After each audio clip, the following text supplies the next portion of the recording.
But ರಾಜಕಾರಣ ಬದಲಾಗಿದೆ ಅಂತ ಅನಿಸ್ತಾ ಇಲ್ವಾ ಸರ್? ಯಾಕಂದರೆ ಜಾತಿಗಳು ತುಂಬ ಇಂಪಾರ್ಟೆಂಟ್ ರೋಲ್ ಪ್ಲೇ ಮಾಡ್ತಾ ಇದ್ದಾವೆ. ನಿಮಗೆ ಇಷ್ಟನೋ ಕಷ್ಟನೋ ಅದಕ್ಕೆ ಹೈಕಮಾಂಡ್ ಕೂಡ ತನ್ನನ್ನು ತಾನು ಒಗ್ಗಿಸಿಕೊಂಡಿದೆ, ಅಂತಹ ಪ್ರಯತ್ನಗಳನ್ನು ಮಾಡಿದೆ. ಯಾಕೆಂದರೆ ಈ ಹಿಂದೆ ಉಪಮುಖ್ಯಮಂತ್ರಿಗಳ ನೇಮಕ ಆಗಿರ್ಬೋದು ರಾಜ್ಯದಲ್ಲಿ, ಇವೆಲ್ಲವೂ ಕೂಡ ಜಾತಿ ಲೆಕ್ಕಾಚಾರದ ಮೇಲೆ ನಡೆದಿರುವಂಥದ್ದು.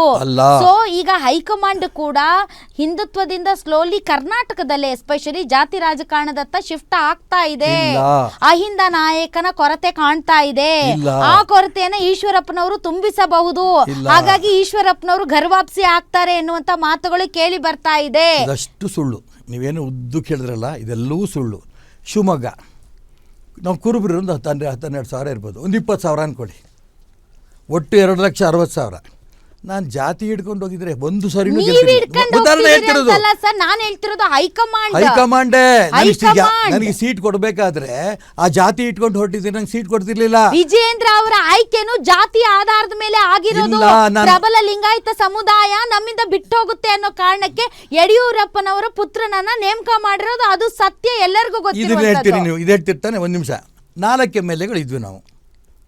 ನಾನು ರಾಜ್ಯ BJP ಅಧ್ಯಕ್ಷರು ಮಾಡಿದ್ರು, ಹೈಕಮಾಂಡ್ ಚರ್ಚೆ ಮಾಡಿ ತೀರ್ಮಾನ ಮಾಡಿದ್ರು. ಚುನಾವಣೆಯಲ್ಲಿ 4ರಿಂದ ಅಟ್ ಎ ಟೈಮ್ 40 ಸ್ಥಾನಕ್ಕೆ ಹೋದ್ವಿ.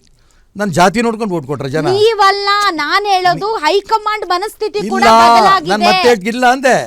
ಹಿಂದುತ್ವದ ನೋಡಿಕೊಂಡು ಯಡಿಯೂರಪ್ಪನವರು ಆ ಸಂದರ್ಭದಲ್ಲಿ, ಆಗಿನ ಸಂದರ್ಭ ಅಲ್ಲ, ನಾನು ಈಗಿನ ಸಂದರ್ಭದಲ್ಲೂ ಕೂಡ ಹೈಕಮಾಂಡು ಯಾವ ಉದ್ದೇಶದಿಂದ ಕೊಟ್ಟರು ಬಿಟ್ಟರು ಅನ್ನೋದ್ರ ಬಗ್ಗೆ ನಾನು ದೊಡ್ಡವ್ರ ತೀರ್ಮಾನದ ಬಗ್ಗೆ ನಾನು ಪ್ರಶ್ನೆ ಮಾಡೋಷ್ಟು ದೊಡ್ಡವನಲ್ಲ.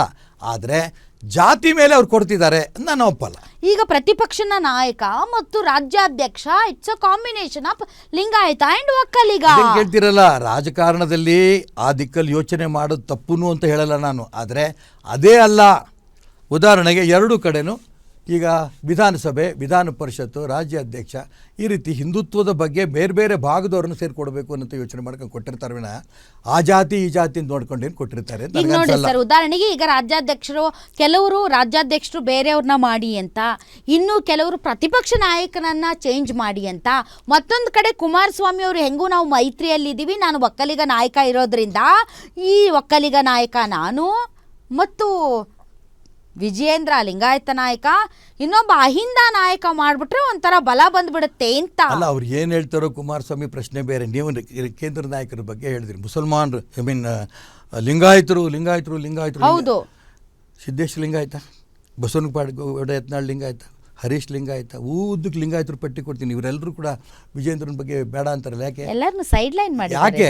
ಎಲ್ಲರನ್ನು ಸೈಡ್ ಲೈನ್ ಅದಕ್ಕೆ ಜಾತಿ ಅಲ್ಲ, ಸೈಡ್ ಲೈನ್ ಆಮೇಲೆ ಜಾತಿ ಅಲ್ಲ ಅಂತ ಒಪ್ಕೋತಿರ್ತಾನೆ. ಅಲ್ಲ ಸರ್, ತಡಿಯಮ್ಮ ಒಂದು ನಿಮಿಷ.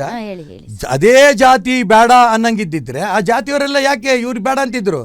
ಸೈಡ್ ಲೈನ್ ಮಾಡೋದು ಯಾಕೆ, ಏನು ಕತೆ ಅನ್ನೋದ್ರ ಬಗ್ಗೆ ಚರ್ಚೆ ನಡೀತಾ ಇದೆ. ಅವ್ರು ಸೈಡ್ ಲೈನ್ ಮಾಡಿದ್ದು ಸರಿನೋ ತಪ್ಪೋ ಕೇಂದ್ರ ನೋಡ್ತಾರೆ, ತೀರ್ಮಾನ ತಗೋತಾರೆ.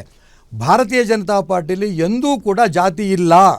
ಹಿಂದುತ್ವದ ಬಗ್ಗೆ ಹೋರಾಟ ಮಾಡ್ಕೊಂಬಂದಿದ್ರೆ ಇಲ್ಲ ಅವಕಾಶಗಳು. ಯಾಕೆ JP ನಡ್ಡಾಕ್ಕೆ ಯಾಕೆ ಕೊಟ್ಟರು? ಅವ್ರ ಪರಿಚಯನೇ ಇರಲಿಲ್ಲ ಇಡೀ ದೇಶಕ್ಕೆ. ಅವರು ಕೇಂದ್ರದ ಅಧ್ಯಕ್ಷರಾಗಿ ಯಶಸ್ವಿ ಆಗಲಿಲ್ಲ. ಅಮಿತ್ ಶಾ ಅವರು ಈ ಪಾರ್ಲಿಮೆಂಟ್ ಚುನಾವಣೆಗಿಂತ ಮುಂಚೆ ನಮ್ಮ ಯಾರಿಗೂ ಅವರೇ ಪರಿಚಯ ಇರಲಿಲ್ಲ. ಅವ್ರು ಯಾಕೆ ರಾಷ್ಟ್ರೀಯ ಅಧ್ಯಕ್ಷ ಮಾಡಿದ್ರು?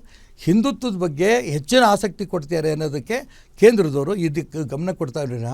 ಯಾವುದೇ ಕಾರಣಕ್ಕೂ ಜಾತಿ ಕುಲ ಗೋತ್ರ ನೋಡಿ ಕೊಡಲ್ಲ. ಆಲ್ ರೈಟ್ ಸರ್, ಈಗ ನಾನು ಮತ್ತೆ ಸಿದ್ದರಾಮಯ್ಯನವ್ರ ವಿಚಾರಕ್ಕೆ ಬರ್ತೀನಿ ಸರ್. ಇತ್ತೀಚೆಗೆ ಜಾತಿ ಗಣತಿ ತುಂಬಾ ಚರ್ಚೆ ಆಯಿತು. ನಾನು 2ನೇ ದೇವರಾಜ್ ಅರಸ್ ಅನ್ನೋ ಥರದಲ್ಲಿ ಸಿದ್ದರಾಮಯ್ಯನವರು ತಮ್ಮನ್ನು ತಾವು ಬಿಂಬಿಸಿಕೊಂಡರು. ಮತ್ತು ಈಗಲೂ ಕೂಡ ಅಧಿಕಾರ ಹಸ್ತಾಂತರ ಅಂತ ಬಂದಾಗ ದೇವರಾಜ್ ಅರಸ್ ಅವರ ರೆಕಾರ್ಡ್ ಬ್ರೇಕ್ ಮಾಡೇ ನಾನು ಅವರಿಗಿಂತ ಹೆಚ್ಚು ಅವಧಿ ಮುಖ್ಯಮಂತ್ರಿಯಾಗಿ ನಾನು ಆಮೇಲೆ ಬೇಕಾದರೂ ರಾಜೀನಾಮೆ ಕೊಡ್ತೀನಿ ಅನ್ನುವಂತಹ ಒಂದು ವಿಚಾರನೂ ಕೂಡ ಮುಂದೆ ಬರ್ತಾ ಇದೆ. ಆದರೆ ಜಾತಿ ಗಣತಿ ವಿಚಾರದಲ್ಲಿ ಜಾತಿ ಗಣತಿ ಕಾಂತರಾಜ್ ಆಯೋಗದ ವರದಿಯನ್ನು ರಿಜೆಕ್ಟ್ ಮಾಡಿಬಿಟ್ರಲ್ಲ ಸರ್, ಅದು ಸರಿಯಾದ ನಡೆ ಅಂತೀರಾ? ಸಿದ್ದರಾಮಯ್ಯನವ್ರ ನಡೆ ಹಿಂದುಳಿದವ್ರನ್ನ, ದಲಿತರನ್ನ ಆ ಪದಗಳು ಬಳಸ್ಕೊಂಡು ರಾಜಕಾರಣದ ಬೆಳೀತಾ ಬಂದರು. ಅವು ಯಾರನ್ನೂ ಹಿಂದುಳಿದವ್ರನ್ನ, ದಲಿತರನ್ನ ಉದ್ಧಾರ ಮಾಡಲಿಲ್ಲ. ಆ ಪದ ಬಳಸ್ಕೊತಾ ಬಂದರು. ವಿರೋಧ ಪಕ್ಷ ನಾಯಕರದು ಮುಖ್ಯಮಂತ್ರಿ ಆದರು, ಜಾತಿ ಜನಗಣತಿ ಮಾಡಿಬಿಟ್ರೆ ಇಡೀ ಹಿಂದುಳಿದವರು ದಲಿತರನ್ನ ಉದ್ಧಾರ ಮಾಡ್ತೀನಿ, ಯಾವ ಕಾರಣಕ್ಕೂ ಬಿಡಲ್ಲ ಅಂಥೇಳಿ ವಿಧಾನ ಪರಿಷತ್ನಲ್ಲಿ ನಾನು ವಿರೋಧ ಪಕ್ಷ ನಾಯಕ ಆಗಿರೋ ಸಂದರ್ಭದಲ್ಲಿ ಅವರು ಮುಖ್ಯಮಂತ್ರಿ ಸಂದರ್ಭದಲ್ಲಿ ಹೇಳಿದ್ರು, ನಾನು ಈ ಪೀರಿಯಡ್ ಮುಗಿಯೋದ್ರೊಳಗನೆ ಕಾಂತರಾಜ್ ಜಾರಿ ತರ್ತೇನೆ. ನಾನು ನಂಬದೆ ಇರ್ಬೋದೇನೋ ಅಂತ ಅಂದ್ಕೊಂಡು ಮಾಡಲಿಲ್ಲ. ಕಾಂತರಾಜ್ ಅವ್ರ ಹತ್ರ ಹೋಗಿದ್ದೆ ನಾನು, ಅಲ್ರಿ ಯಾಕ್ರಿ ಅದು ನೀವು ಕೊಡಲಿಲ್ಲ ಅಂತ. ಮುಖ್ಯಮಂತ್ರಿ ಹೇಳಿ ಸರ್ ಈಗ ಇವತ್ತೇ ಪ್ರೆಸೆಂಟ್ ಮಾಡ್ತೀನಿ ಅಂತ. ಅವ್ರಿಗೆ ಆಸಕ್ತಿ ಇಲ್ಲ. ಅವ್ರು ಹಿಂದುಳಿದವರು ದಲಿತರು ಹೆಸರು ಮಾತ್ರ ಬಳಸ್ಕೊಂಡ್ರು.